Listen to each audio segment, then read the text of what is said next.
Dave from Milwaukee, and just wanted to call about the interview yesterday with Catherine Stewart. We just had the GOP debate here yesterday, since Milwaukee's on a lot of people's minds.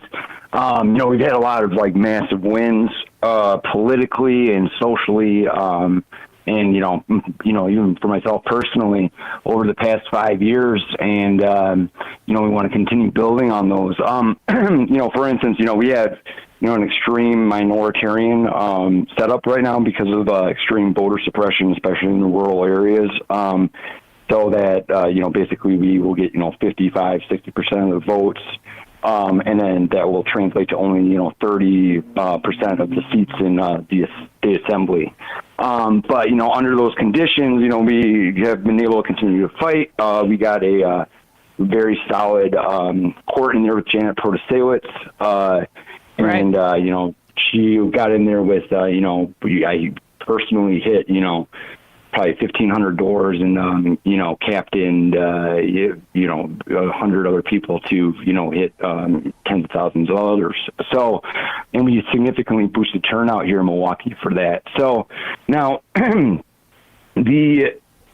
business elites and the GOP understands this, right? So what they did is they basically kind of forced Tony Evers to sign their budget, which provides no new funding for education, right? Let's make that clear, because a lot of people are celebrating that line item veto of that 400-year thing, but but what that's called spending authority. So he allowed municipalities to boost up their property taxes.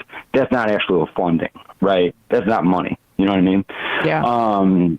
So just wanted to note that bit. And then that budget also stripped the Milwaukee Police Department of civilian oversight. So back in 2020, they thought that it would be a good idea to, dump a bunch of concussion grenades into a crowd of people, including the mayor. This was on June 2nd, 2020. And so our current mayor, and they had their whole leadership fired pretty much on cleaned house, and that was done through the Fire and Police Commission. Well, that got reordered with this new budget, and there's no civilian oversight now. So that's done.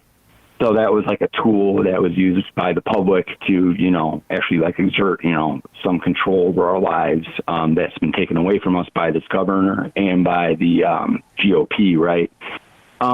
So that's that. And then the other really dangerous thing, probably the most shocking thing about this that really just was not necessary at all, was Evers had expanded private vouchers to a historical extent, right? Because a lot of people don't understand private vouchers and how they work because they're really based only in a handful of states.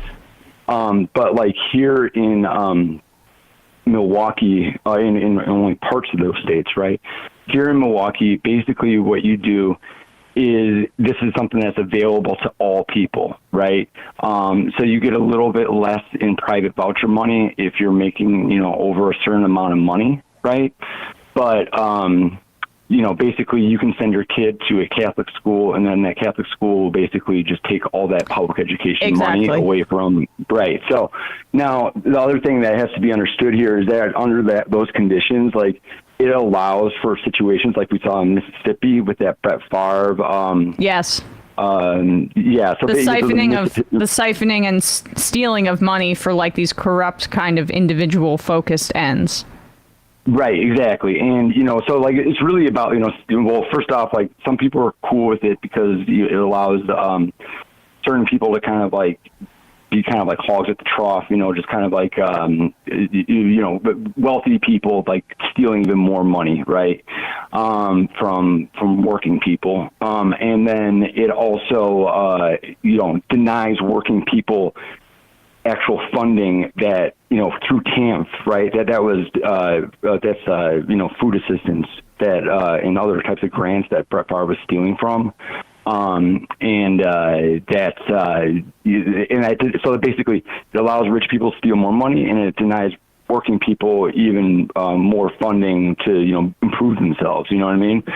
So when you kind of understand these things and how they work together, you kind of understand that when Democrats kind of sign on to this sort of thing, that they are, they're kind of forced to do it, right? And I understand that, like, at some points you have to give up a little bit to get a little bit, but there's just certain things that you have to have like a strict line on, right? And you're understood, and a lot of these Democrats are understood as like being reasonable now by these, regional elites, people that run outfits like Northwestern Mutual Life, which is a big company here in Milwaukee, and these kinds of outfits. So, and just want to make one other note on this. So Nashville and Milwaukee were like finalists for this GOP convention in 2024, and Nashville smartly demanded that the GOP pay them like a significant amount of money in order to do this, because these kind of things do not spur economic development, because basically you have to shut down the whole city, and the people that actually use that city are not able to get into that city to actually spend money. You know what I mean? But like, so you guys understand how that works. It's very similar like the Olympics and this kind of thing. So it's just really a scam.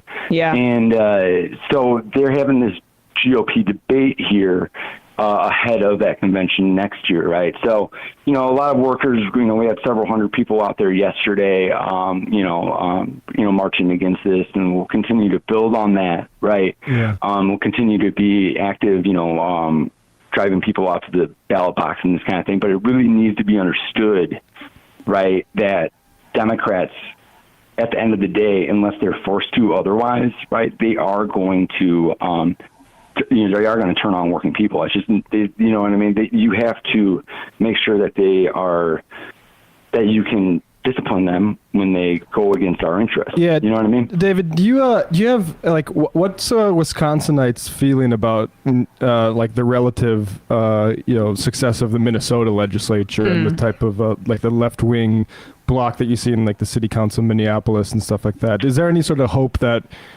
even despite like sort of the structural issues in Wisconsin, that energy might be able to translate? You guys might be able to capture some of that? Well, yeah, for sure. I mean, I think that what's been going on in Minneapolis is very similar to what's been going on in Milwaukee. We both had very similar similar things going on during 2020, when it comes to like social organization and kind of like beating back, police abuse, and, having some and pushing for, participatory budgeting, this kind of thing, and making sure that we have some civilian oversight over the police. So, I mean, definitely. You look at somebody like Johanna Omar. She's been a great. She's a former union member herself. Been a strong advocate of unions and our right to seek self-determination and have continued development within our cities. So yeah, I'd say Milwaukee and Minneapolis have been kind of coming up under similar social conditions and material conditions. So, and I think that there's some very positive things going on in both. It's a question of securing those and then building off of them. Right. You know what I mean? Yep. Thanks for the call, man. Appreciate it. Thank you for the update. Appreciate your time. Yeah. Bye-bye.